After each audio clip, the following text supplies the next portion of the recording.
You're watching Fox 5 News at 5. What New Yorkers watch.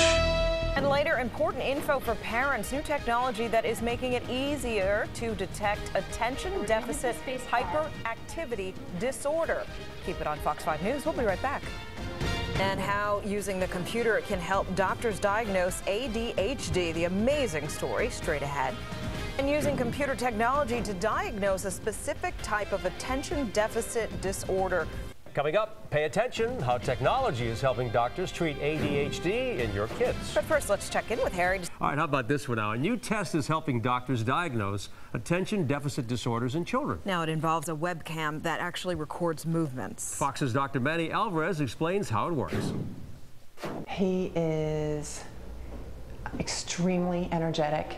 The moment he wakes up, it's on fuego. He's on fire, and he is nonstop until he crashes at night. Attention deficit hyperactivity disorder, or ADHD, is a chronic condition that affects millions of children in the United States, including first grader Cos DeFelice.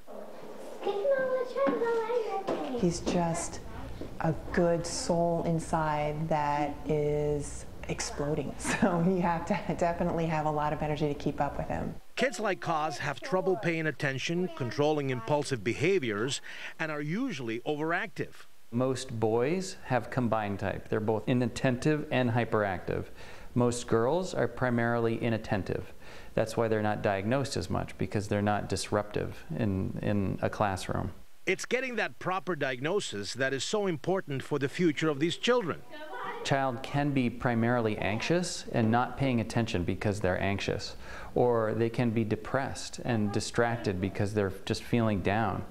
So knowing that the diagnosis is ADHD is important because of the way you treat. Now, new technology is helping doctors diagnose possible cases of ADHD. So we're going to hit the space bar every single time that we see the 8-pointed star. Yes. The Quotient ADHD system measures physical movement as a child is trying to focus on a computer screen that changes visual stimuli.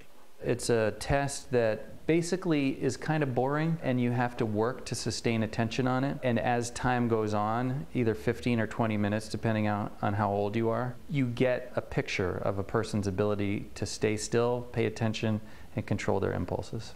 This new test is exciting for Dr. Bergersen because in the past, there have only been symptom checklists to identify ADHD.